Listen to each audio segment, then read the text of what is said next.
प्रधानमंत्री से रेणुका जी बांध का शिलान्यास करवाए जाने की तैयारी के बीच डीसी ने सुनी विस्थापितों की समस्याएं। परियोजना के महाप्रबंधक तथा एसडीएम संगड़ाहा की मौजूदगी में देर सांय तक चली उपायुक्त सिरमौर तथा विस्थापित होने वाले किसानों के बीच बैठक। पीएम नरेंद्र मोदी 27 को मंडी से करेंगे दशकों से लंबित रेणुका जी बांध परियोजना का शिलान्यास। बजट पर राजनीतिक इच्छा शक्ति के अभाव के चलते 1960 के दशक से आज तक सिरे नहीं चढ़ सका रेणुका जी डैम। राष्ट्रीय महत्व की रेणुका जी बांध परियोजना का प्रधानमंत्री नरेंद्र मोदी से शिलान्यास करवाए जाने की तैयारी के बीच शनिवार को उपायुक्त सिरमौर रामकुमार गौतम द्वारा इस परियोजना से विस्थापित होने वाले किसानों की समस्याएं सुनी गई। देर सांय परियोजना कार्यालय में एसडीएम संगड़ा डॉक्टर विक्रम नेगी तथा परियोजना के महाप्रबंधक इंजीनियर रूपलाल के मौजूदगी में डीसी सिरमौर द्वारा विस्थापित किसानों के साथ बैठक की गई। बैठक में विस्थापितों द्वारा गठित जन संघर्ष समिति के अध्यक्ष योगिंदर कपिला, संयोजक एवं भाजपा प्रदेश कार्य समिति सदस्य प्रताप तोमर, सह संयोजक पीसी शर्मा तथा समिति के लीगल एडवाइजर आदि पदाधिकारियों द्वारा इस डैम से विस्थापित होने वाले 1142 के करीब परिवारों का पक्ष रखा गया।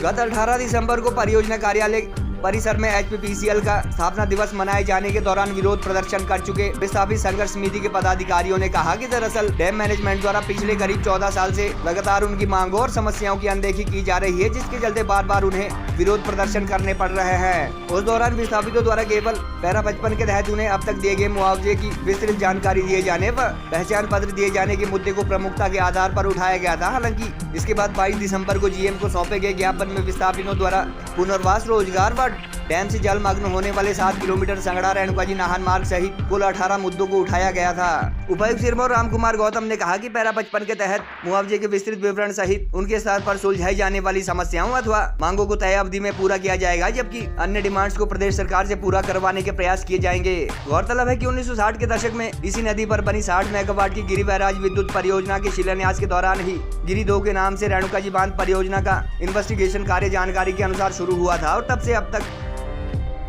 बजट पर राजनीतिक इच्छा शक्ति के अभाव व अन्य विभिन्न अड़चनों के चलते यह परियोजना सिरे नहीं चढ़ सकी थी। डैम मैनेजमेंट से प्राप्त जानकारी के अनुसार प्रोजेक्ट का वास्तविक निर्माण कार्य शुरू होने से पहले अब तक इस परियोजना पर करीब 780 करोड़ खर्च हो चुके हैं, जिसमें से लगभग 447 करोड़ की राशि विस्थापितों को मुआवजे के रूप में जारी की गई है। उधर क्षेत्र के वरिष्ठ भाजपा नेता बलबीर चौहान तथा बीडीसी संगड़ा के अध्यक्ष मेलाराम शर्मा ने कहा कि जिला सिरमौर में बनने वाली अपनी तरह की करीब 7000 करोड़ की इस पहली परियोजना से न केवल क्षेत्र के सैकड़ों लोगों को रोजगार मिलेगा, बल्कि इससे इलाके का पर्यटन विकास भी होगा। उन्होंने कहा कि प्रधानमंत्री द्वारा परियोजना का शिलान्यास किए जाने संबंधी कार्यक्रम का साक्षी बनने के लिए रेणुका जी विधानसभा क्षेत्र से 300 के करीब कार्यकर्ता वहां पहुंचेंगे, जिसके लिए 50 गाड़ियों की व्यवस्था की गई है।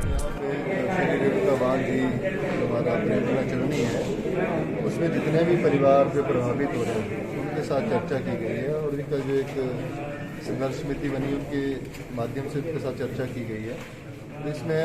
विभिन्न प्रकार के मुद्दों के ऊपर चर्चा की गई, जिसमें कुछ मुद्दे जो हैं वो जिला स्तर से संबंधित हैं, जिनका निपटारा जिला स्तर पे हमारे माध्यम से किया जाएगा। उनका तुरंत उनका निपटारा करेंगे। जो ऐसे इश्यूज थे जो कि सरकारी स्तर पे जिसमें निर्णय लिए जाने हैं, तो हम सरकार को जो है वो निर्णय प्रेषित करेंगे अपनी रिकमेंडेशन के साथ। उसमें क्या हो सकता है, कैसे किया जा सकता है और उस पर सरकारी स्तर पे जो निर्णय होगा उसके बाद उन पर कार्यवाही उसके अकॉर्डिंग की जाएगी। बैठक के बाद क्या आप समझते हैं कि 27 फरवरी को विस्थापितों का विरोध जारी रहेगा? इसमें तो मेरे को लगता है कि पहले भी कोई विरोध नहीं था,